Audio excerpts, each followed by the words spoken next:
Натежнати облаци, тесна пешачка патека. Наоколу аветински сенишни дрвја.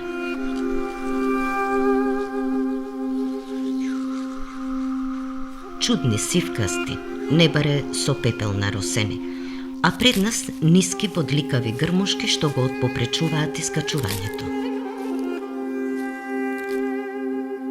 Ова е сликата што не дочекува на патот до нашата нова дестинација во оваа чудесна Македонија. Најмалиот и најмалку познат строг природен резерват во Македонија – Плоче Литотелми.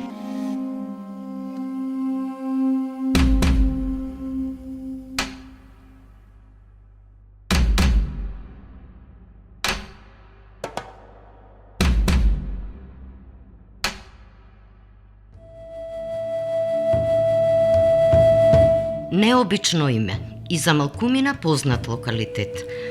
До тука се доаѓа преку асфалтниот пат од Куманово кон Крива Паланка. А потоа, на само 2 километри од селото Страцин, по оваа трновита пешачка патека, стигнувате до ова големо бреновидно рамниште.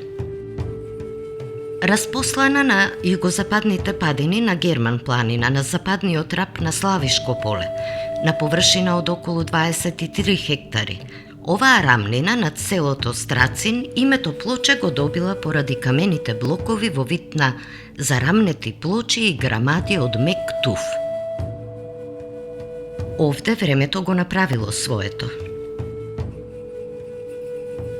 Низ годините во камените блокови од мек туф се создале голем број длабнатини кои повремено се полнат со вода. Овие локви во камен во науката се познати како литотелми, па од тука и името на локалитетот – Плоче Литотелми. Несекојдневна појава и вистинска реткост затоа што во овие мали длабнатини во камен се развила многу специфична флора и фауна.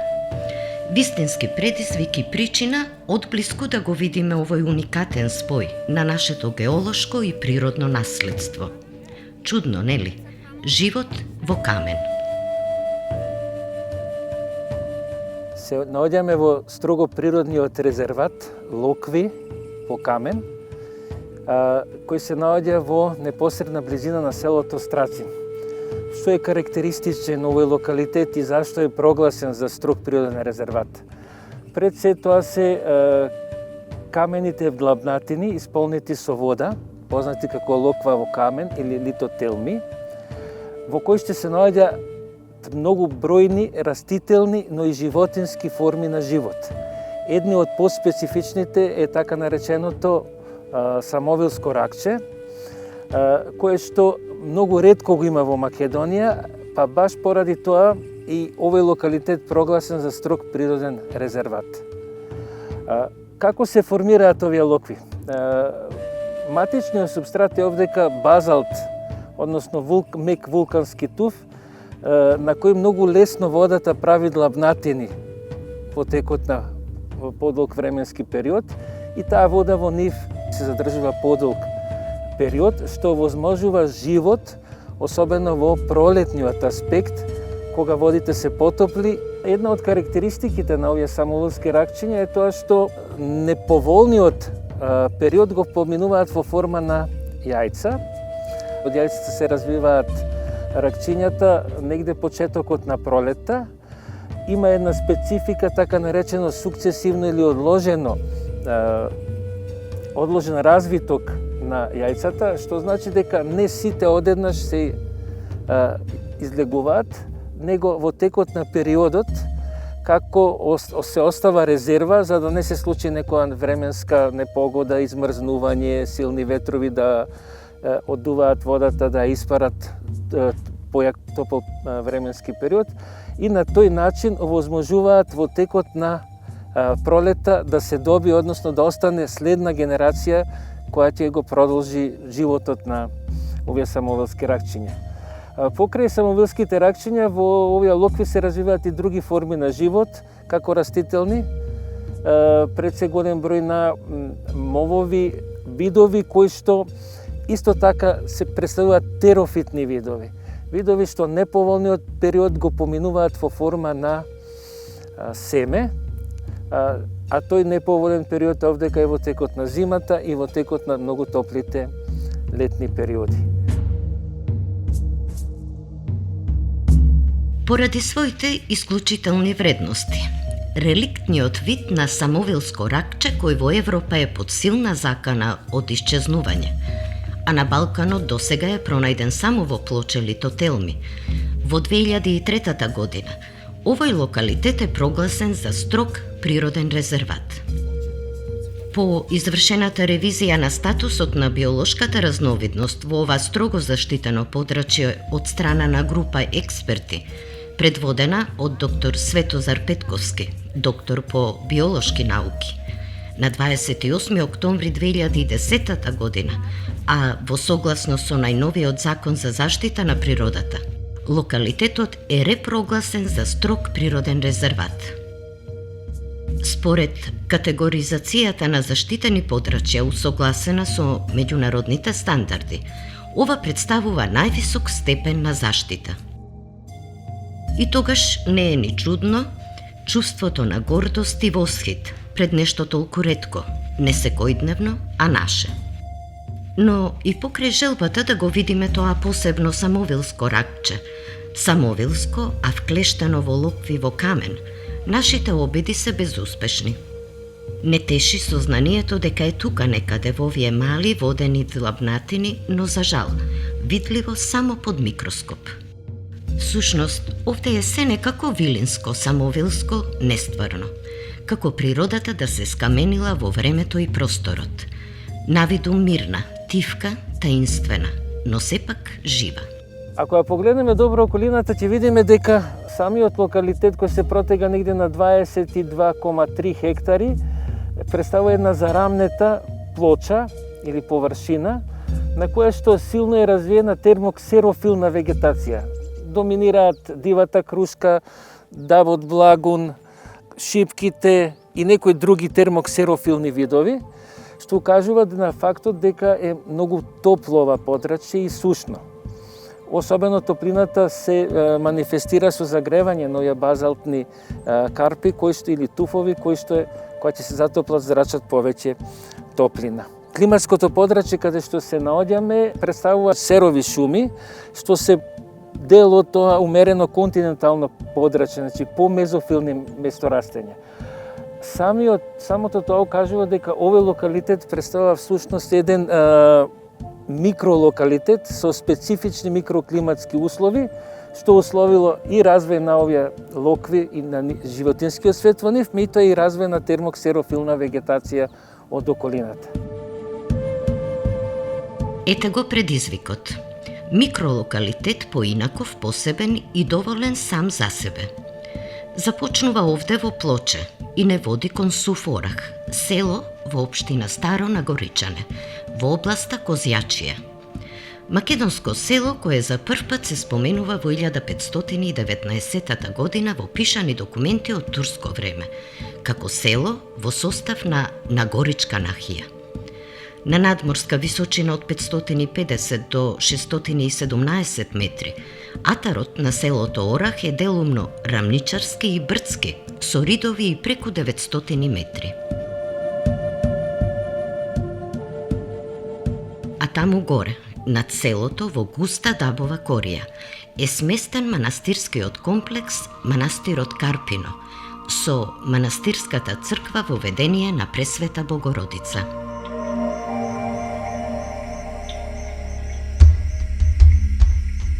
Но патот дотаму приказна сама за себе. Тешко прооден. Одоколу сенишни дрвја, суви гранки што удираат по стаклата од теренските возила, а под тркалата калливото. Секој метар од патот е вистински предизвик. Адреналинска бомба која трае и нема крај.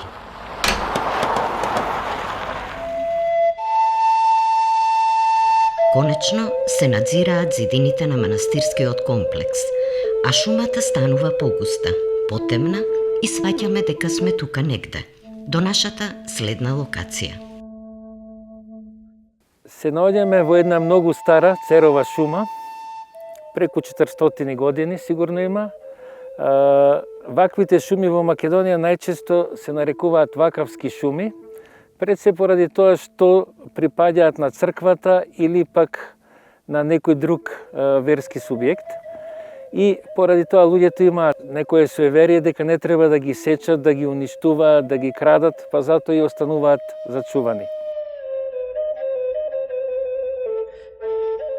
Што е карактеристично за овие шуми? Овие шуми представуваат едни од најстабилните екосистеми, бидејќи кај нив секое стебло што е застапено во една шума представува посебен хабитат, односно посебно растение со посебен живот за себе. Еден вид на микросвет. А токму верувањето дека сечењето или уништувањето на дрвјата околу светите места е Божја казна и дало толку долг живот на оваа шума што го опколува манастирскиот комплекс Карпино. Карпинскиот манастир со својата манастирска црква во ведение на Пресвета Богородица е еден од најзначајните средновековни споменици од поствизантискиот период во државава и на Балканот и еден од првите кој бил заштитен со закон за заштита на споменици на културата во раните 50-ти години од минатиот век. За прв пат се споменува во 1592 година кога било напишано и Карпинското евангелие. Црквата е два пати живописана, во 1592 година, а потоа е покриена со нов слој фреско живопис во 1893 година. Во минатото, во конаците имало и до 300 монаси. Таму се развила препишувачка школа и во тој период манастирот бил духовно, црковно и културно јадро. Се споменува и во книгата Материјали по изучувањето на Македонија од 1896 година од македонскиот револуционер Ѓорче Петров, кој, опишувајќи го манастирскиот комплекс, ќе запише дека во една длабнатина по тој ред од чуки, во почетокот на Голем дол, е Карпинскиот манастир. Карпинскиот манастир представува важен културен и книжевен центар со богата библиотека, чии ракописи подоцна се однесени во други значајни центри како Белград, Софија, Москва. Денес конаците се делумно или целосно руинирани.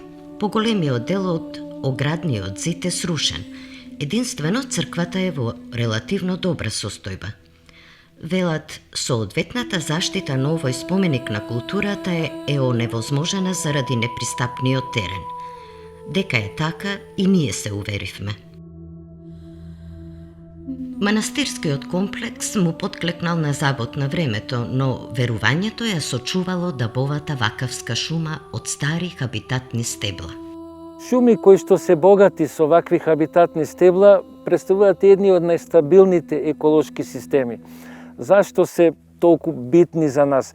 Затоа што овозможуваат живот не само на растението на дрвото, него овозможуваат живот на 1000 други растителни видови, животински видови, микроорганизми, габи, печурки, алги, лишаи, полупаразити. Еден микросвет богат со огромен биодиверзитет, со огромен број на видови. Испитувањата што ги правеа во Англија на старите стебла церови, кажуваат дека во текот на една година, кога се правени истражувањата, открени се преку 1000 различни форми на живот. Бидејќи ние сме негде по на југ, сигурно кај нас овој број е многу поголем на наши овие хабитатни стебла.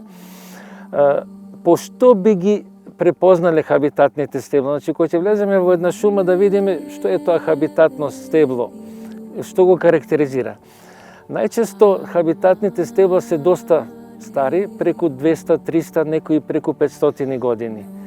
Се карактеризираат со тоа што имаат отпаднати и скршени гранки, испукани кори, дупки од клокој дрвци, дупки од други животни, инсекти, распукана кора, вода во приземниот дел на кореновиот врат, голем број на карпофори, односно плодни тела од габи, Ако ја кренеме кората, ќе видиме дека имаат голем број на инсекти кои што се наоѓаат под кората. Внатре во дрвесината има најразличен број на микроорганизми, инсекти, црвчиња. Во некои постари стебла кои што имаат дупки се сретнуваат голем број на лилјаци кои што се хранат со овие инсекти или други организми. Често хабитатните стебла представуваат места каде што се гнездат птици, места каде што живеат голем број на предатори. Во хабитатните стебла ќе сретнеме и верверички, и цицачи, куни, па и други каде што го прават својот дом. Затоа во оној затворен систем еколошки на животот на шумата, хабитатните стебла се многу значајни. За една шума најзначајни се од еколошки аспект хабитатните стебла. Ова пред вас што гледате едно хабитатно стебло од цер, старо преку 400 години и многу значајно за овој шумски екосистем. Зашто е значајно? Затоа што самото за себе представува еден микросвет во кој што живеат огромен број на живи суштества. Од животни, други растенија, полупаразити, паразити, габи, инсекти и така натаму. Како се препознава, односно како се утврдува дека некое стебло е хабитатно? Истото треба да содржи некои карактеристики што се значајни негде преку 10, по што ќе препознаваме, односно ќе утврдиме дека некое стебло е хабитатно. Првиот момент кога ќе пристапиме на стеблото го гледаме деблото. Значи овој дел од кореновиот врат до првите гранки се нарекува дебло. Тој е најстабилен, најцврст, меѓутоа најчесто изложен на оштетување. Оштетувањата во долниот дел најчесто се додека е младо растението, може да го нападнат животни, да го кората да му излупат и така натаму. Меѓутоа кај постарите стебла ќе уочите дека најцврсти се овие делови, најјаки и тешко може да се разбие заштитата, односно кората, за да навлезат микроорганизми или други живи суштества во растението. Самата деструкција на дрво доаѓа од горните гранки, каде што почнуваат да се сушат поради недостиг на светлина, храна и гранките, како што гледате во овој дел, овдека имате една гранка која што е искршена и сушена, која што представува основ каде што може да влезат инсекти да се бушат. По инсектите ќе дојдат клокодрвци, ќе дојдат други животни и ќе почне да се одвива оној систем на движење на енергијата, односно размена на органската материја. Други карактеристики, ако добро забележавте, погледнете пукнатини по деблото и кршење на деблото.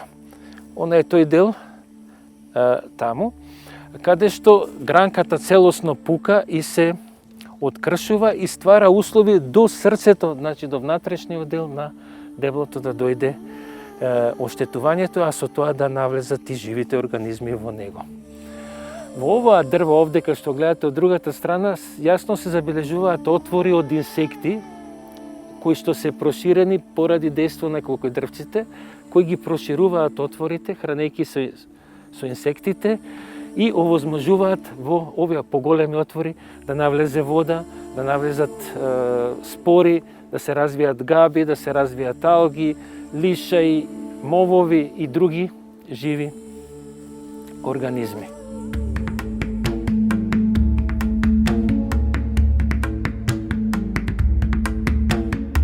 Современиот начин на стопанисување и уредување на шумите во минатото допринел овие хабитатни стебла како стари трули да се отстранат, да се тргнат и да имаме здрави шуми. Меѓутоа со тоа се намалува и бројот на живите организми кои што живеат, значи го намалуваат биодиверзитетот, а со тоа го намалуваат значењето на шумите и незиниот опстанок. Често денес се применува во оние шуми каде што не забележуваме хабитатни стебла, да намерно направиме рани или сечеме одредени гранки, за да створиме услов да дојдат во нив инсекти, да дојдат габи, да дојдат други животни, за да го отпочнат тој нивни микросвет, односно тој заеднички живот. Што е причината за ваквата појава и што е тоа големо значење? Големото значење е во она, ако погледнеме глобално, движење на енергијата. Растенијата се единствени организми кои користат сончевата енергија за да створат органска материја во процесите на фотосинтеза. Меѓутоа, при нивното умирање и распаѓање имаме обратен процес каде што енергијата се ослободува, се распаѓаат на повторно на некои основни макро и микро елементи, а во цело тој купен процес големо учество имаат сите живи организми. Значи, ако размислиме добро, врзувањето на енергијата е еден процес на редукција, а ослободувањето е процес на оксидација. Целиот живот, меѓу овие два процеса, редукција и оксидација, е фактички животот на сите живи суштества, микроорганизми во тој дел. Ова најдобро се согледува и се уочува кај дрвјата, особено кај старите хабитатни дрвја. Протокот на енергијата меѓу живите и неживите компоненти во овие мали ентитети е особено значаен за одржување на животот на Земјата. Највисоко ниво на организација на животот во природата на нашата планета се токму екосистемите. Тие функционираат според многу сложени еколошки закони и принципи.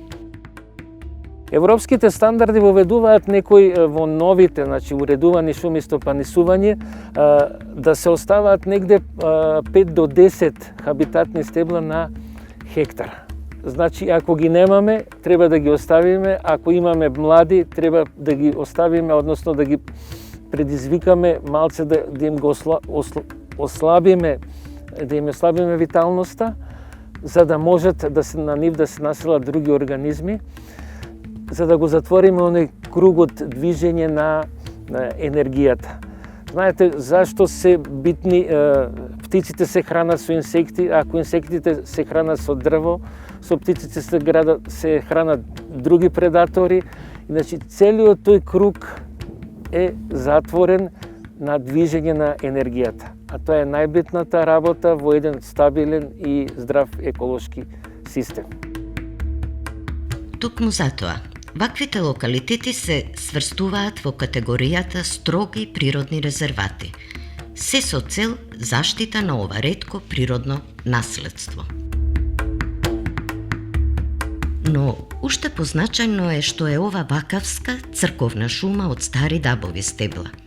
Дабот од секогаш бил символ за отпорност и цврстина и бил вткаен во верувањата на народот. Старите словени верувале дека дабот е свето дрво на богот Перун. Во негова чест, во светилиштата и дење и ноќе горел оган, за кој се користеле само дабови стебла, а под неговите крошни се одржувале важни племенски собири. За време на владењето на Османлиската империја, словените во недостиг од цркви се молеле под осветени дабови дрва, па се уште во и околу манастири и цркви можат да се сретнат стари дабови дрвја. И овде, старите дабови стебла оголени, а толку живи, како неми сведоци на едно време и верни чувари на повеќевековната историја, го прегрнуваат манастирскиот комплекс. Дабовата корија не води на север, до уште една ретка природна вредност – двете Карпински езера, Мокро и Суво езеро. Многу ретки природни езера, сместени во вдлабнатини во туф од вулканско потекло.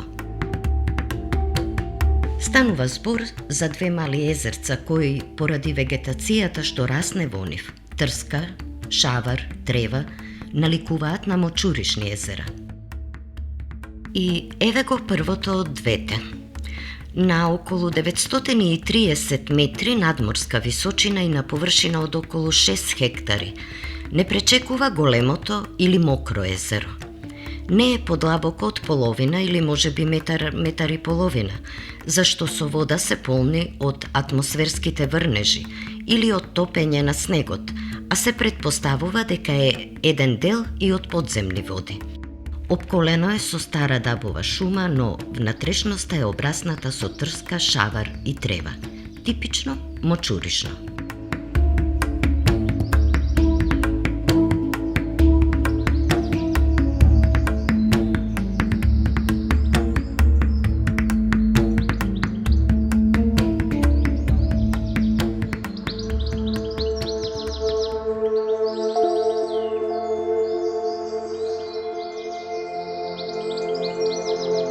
А пак на 700 метри на североисток, на надморска височина од 943 метри, е Горното, или во народот познато како Суво езеро. Навистина е помало од првото, се протега на површина од околу 4 хектари. Велат дека најголема длабочина од околу 1 метар достигнува во пролетниот период, а кон крајот на летото, речиси целосно пресушува. Овде, околниот терен е оголен и карпест, а пак брегот е каменлив. Езерата се мощне богати со разновиден растителен и животински свет, поради положбата, надморската височина и составот на карпите. Веројатно станува збор за така наречени денудацијски езера.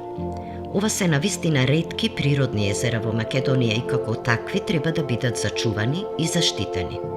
А треба да биде зачувана и оваа ретка вакавска корија од стари дабови стебла, ова посебно и единствено природно наследство.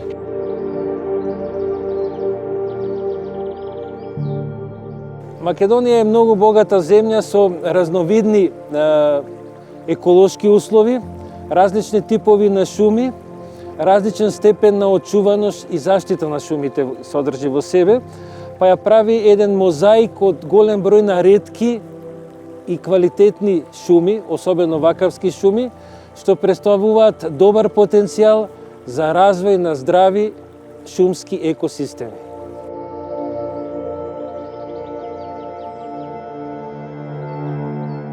Овие подрачја се третираат како природни резервати пред се поради тоа што во себе содржат разни форми на живот. Значи, стеблата како носители на микролокации, односно микродрвни видови кои во себе содржат разновиден животински и растителен и друг свет, микроби и така натака, се многу значајни пред се што даваат иднина за развој на онаа здрава и права животна средина. Вредноста на вакавските шуми, бидејќи имаат во себе многу стари стебла, имаат хабитатни стебла, е многу голема за екологијата, односно за шумата како најстабилен еколошки систем. За таа цел потребно е да се обрне многу поголемно внимание во заштитата на ваквите ретки шуми, вакавски, со голем број на хабитатни стебла, и истите да ги заштитиме како некои ретки природни вредности. Баш ова подрачје, кое е непосредно во близина до литотелмите, непосредно во близина до Мокрото и Сувото езеро, и вакавската шума, односно старата хабитатна шума што постои овдека, дава идеални услови, односно можност истата да се заштити, пред се поради тоа што, ако ја разгледаме добро, ќе видиме дека ги исполнува критериумите за Натура 2000 и ќе даде добри услови за презентација на Македонија како ретка држава што има вакви ретки и добри хабитатни шуми. Заминуваме. Го напуштаме овој микросвет на исконска хармонија, а зад нас оставаме наследство од дамнина. Историја запишана во стеблата и вкопана во коренот на дабовата корија. Вековна вера и традиција ткаена во крошните на овие чувари на минатото. Чудесен спој на природата, историјата и верата. И верба дека оваа вакавска шума ќе живее вечно, за да може да раскажува за времиња минати.